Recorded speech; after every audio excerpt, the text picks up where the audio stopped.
Hello guys, welcome back to my channel. Today we're in a bit of a different setup. If you are new here, normally I talk about books and everything book related, but today I'm going to take a little bit of a turn and talk about women's health because I think it's a really important topic to discuss, and I honestly think that there is not enough information out there. I'm also going to talk a little bit about my journey with it being 6 months off the pill. So that is what we are talking about today. But if you want to hang around and you want to see my other bookish content, I would love for you to check it out. So make sure you do that after this video.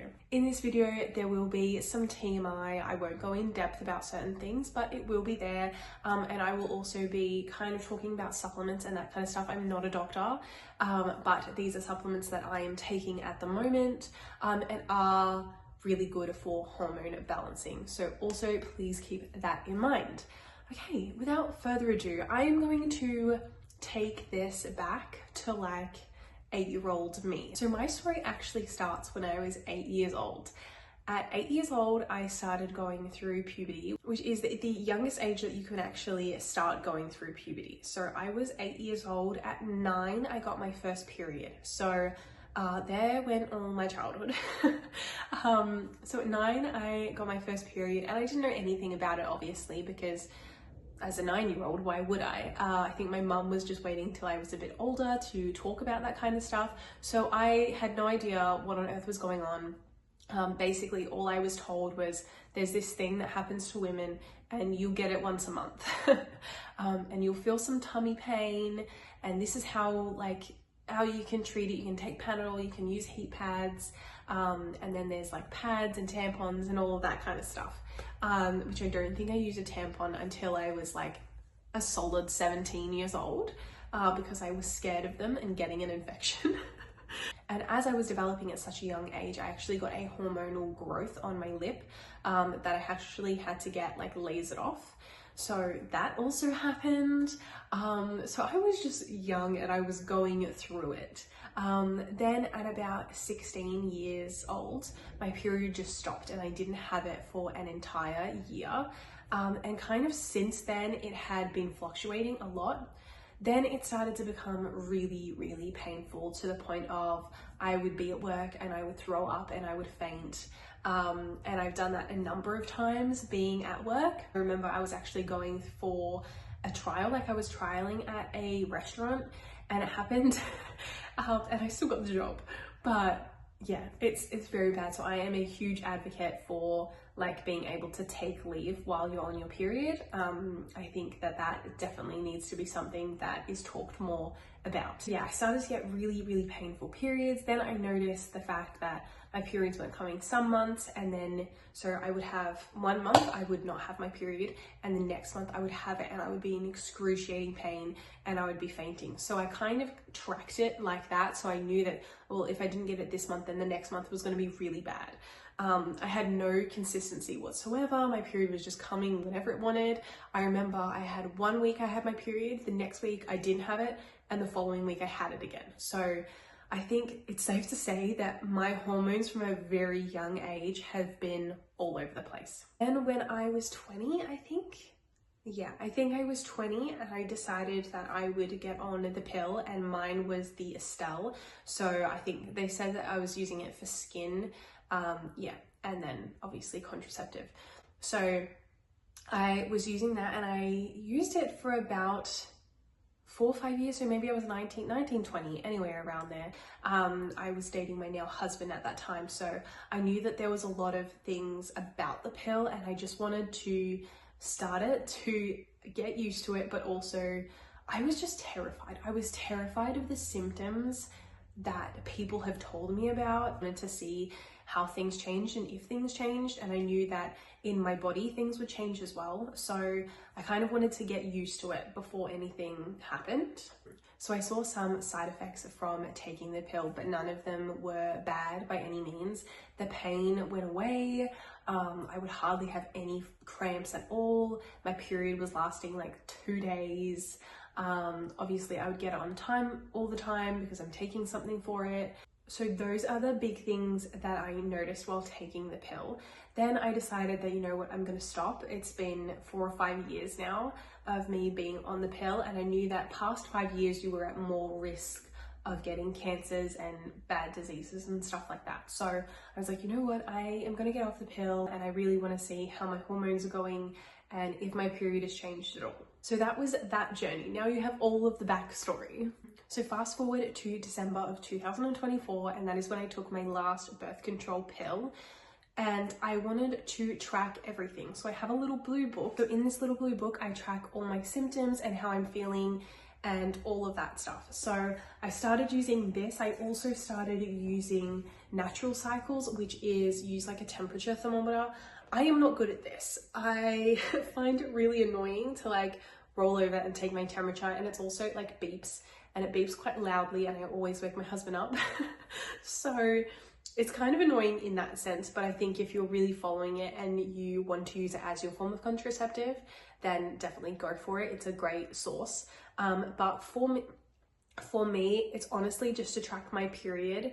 I will tell you how I track everything in a second. Since I've come off the pill, a few things that I have noticed is I thought my skin was going to break out a lot, and it didn't. I also thought that my period just wouldn't come, but the following month, so in January and February, it was perfect. It came pretty much on time.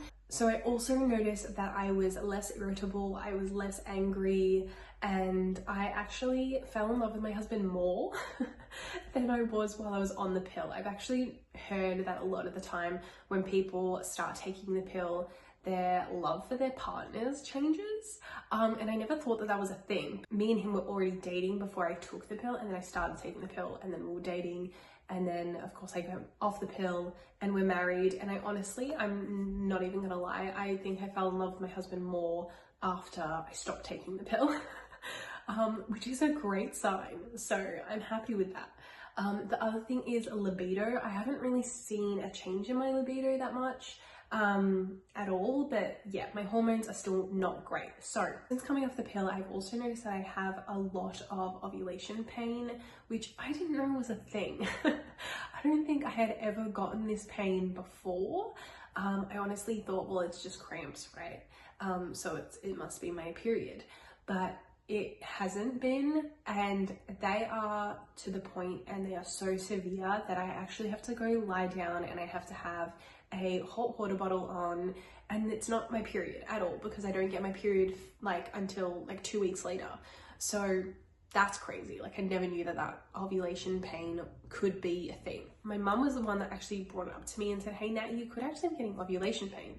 And I was like, there's no way, like there's no way that this pain could be so bad if I was just ovulating. I keep remembering things, so I'm probably jumping everywhere, but I'll finish this topic and then I'll go into the next. So I also noticed that during that time I had a lot of pain during intercourse, so there was also that as well. Yeah, I was having a lot of ovulation pain, and then a few months ago, I think it was the month of March, my cycle was 46 days. So basically you want to start your cycle on the first day of your period, and then it goes until your next period basically, and that's like your cycle and how long it is. Normally mine sits between like 20 and 30 days, but this particular month it was 46 days. I also noticed that coming off the pill that my ovulation pain was excruciating. Okay, so sorry, we will backtrack a little bit and talk about why I kind of went on the pill in the first place. Yes, it was because I was dating and all of that stuff, and I wanted to see those changes and see if there were any changes, but because of the pain that I was in on my period, I did so many tests. I went to so many different doctors. I had ultrasounds, I had scans, I had all of this stuff to see if I had endometriosis, which is what they thought it would be. But after all of those scans and tests and everything, they kind of ruled it out and said, it's not. But when I went back to the doctors earlier this year, because I was in so much pain from my period, they said to me, oh, you've got endometriosis, without doing a single scan, without hearing any of my other symptoms other than, oh, I have painful periods. That was pretty much it. And then she decided to diagnose me with endometriosis, which is very, very wrong, because you actually have to do all of the scans and tests and surgery and all of that kind of stuff to actually show you if you do or not. And saying all of that, I don't know. I don't know if I have endo or not. I have no idea what I have, Honestly, I think it might just be an imbalance and a diet related thing. I have no idea, but no doctor has been able to give me a clear-cut answer as to what is wrong with me, basically. All these lovely doctors want to do is to just be like, well, if you were on the pill, you wouldn't have this, which is exactly what I got time and time again, hence why I kind of started just going on the pill anyway. And then this year when I had the same response, I was actually fed up. I was like, are you kidding me? You decided not to even diagnose me, firstly, like properly. And then you also was just like, oh, well, if you got on the pill, you wouldn't ovulate, so therefore you wouldn't have this and this pain. And I was like, that's crazy. That is crazy to say to a 25-year-old. Anyway, so I was like, no, I don't believe you. So in terms of tracking, I use natural cycles to kind of track when my period is due. I just like having the app and seeing when my period is meant to come. Like I was meant to get my period yesterday and I haven't gotten it yet. So I use the app basically to track my period and to log that. You can also log your symptoms and everything else on the app. So sometimes I will do that over writing it in my blue journal. So it's got a mix. It's a mix of blue journal / the app. I actually use the cervical mucus method to understand when I'm ovulating. So you can do your own research in this. The different types of consistencies you will get to know as your body, and it's your body. So do what you will with your body. So I don't have a problem with it, but I use that to kind of know when I am ovulating. So you can do your own research in regards to that. There is plenty of that on YouTube, and that's what I found. I also have a little picture in my phone to know the different consistencies and what they mean. So like it's a little like graphic photo. So I also use that. So that is what I use in terms of tracking everything. Okay, now fast forward to the present day where I'm still having trouble with ovulation, and when my period is coming, like already it's late, so I have no idea what is going on. So I decided to kind of take charge and to put things into my own hands. So that is where these supplements come into play. So I'll show you 3 different supplements and then you can kind of make up your own mind about all of them. All of them are hormone balancing and all of them are proven to be great for women's health. So I will say that. Okay, so the first one that I have here is the Fem 21 powder. This is probably the grossest out of all the supplements that I have. It is amazing. It is all natural ingredients, which is beautiful. I think they're Australian actually, the people that developed this. But it is an amazing supplement and I can see how it can truly work for some people. It was just really gross to me and I just couldn't eat it. I just couldn't drink it. You can put it in smoothies and stuff like that, but it is so strong and so overpowering. It says to actually mix it with water or like juice or something, but it also thickens the liquid. So I just couldn't do it. I did it a few times and I was like, I can't do this anymore. And I'm not gonna put myself through pain like that. Anyway, but if you want to do more research on that one, you can. The other one is magnesium glycinate. I think that's how you say it. This is the yummiest one. This is a berry flavor and it's so good, and you just mix 1 scoop of this in water and have it daily. It is really good for regulating your nervous system. It has vitamin C to support a healthy immune system. And it is great for women's health as well and for hormone balancing. So this one I just got from Chemist Warehouse and it's like $30. And it has been great and I've really enjoyed taking this supplement.